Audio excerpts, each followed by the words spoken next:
Le Bénin et le Niger. Très chers amis, masse de partage, aïe à partager. Prenez vos ceintures de sécurité, allons au Bénin, passant par le Niger. Très chers amis, si tu as reconnu la voix, c'est se gâter encore une fois le réveil. La vérité rougit les yeux, mais ça ne les casse pas. Le président de la transition, son excellence Aboudraman Tiani, a fait des révélations très graves sur le gouvernement béninois. Oui, le gouvernement béninois avec ses alliés, les francs-francs, dans la marmaille, vouloir déstabiliser le Niger. Alors, le président de la transition, Aboudraman Tiani, a fait une sortie, très cher ami. J'ai écouté ces révélations, je vous jure que j'ai eu froid dans le dos. Des révélations avec des dates à l'appui, des heures, des secondes, je dis même des périmètres carrés près. C'est incroyable. Franchement, est-ce qu'on va s'en sortir? Pendant que d'autres Africains sont en train de lutter pour avoir leur émancipation, pour avoir leur indépendance, la vraie indépendance.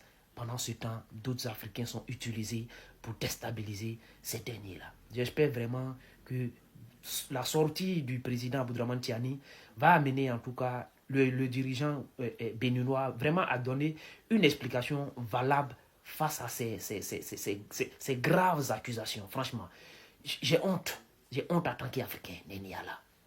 On cherche notre émancipation. On veut être indépendant. On veut notre souveraineté, la vraie surtout. Je dis la vraie. Non. Le Mali. Il existe des armées ukrainiennes qui combattent au nord du Mali auprès des terreaux, point d'interrogation. Le Mali. Il existe l'armée des Européens, l'OTAN, qui combat auprès des terreaux dans le nord du Mali, point d'interrogation. Alors, dans cet entretien, colonel Michel Goya, je répète, colonel Michel Goya dit, et je cite, « Si on soutient l'Ukraine en Ukraine, on peut soutenir l'Ukraine en Afrique. » Il dit, si on soutient l'Ukraine en Ukraine, avec sa guerre avec Poutine, on peut soutenir l'Ukraine en Afrique. Et c'est ça réellement qui est en train de se passer, la délocalisation de la guerre occidentale en Afrique.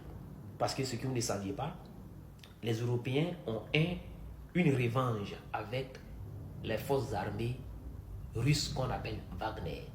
Les Européens qu'on appelle l'OTAN, l'armée européenne qui est l'OTAN, a une revanche qu'elle cherche à venger, qu'elle cherche à retester avec l'armée Wagner. Et c'est sur le terrain africain que cela va se passer. En fait, ils sont en train de trouver des prétextes pour relocaliser, déplacer la guerre occidentale qui est entre eux, entre Wagner et l'OTAN, qui vont se passer au nord du Mali.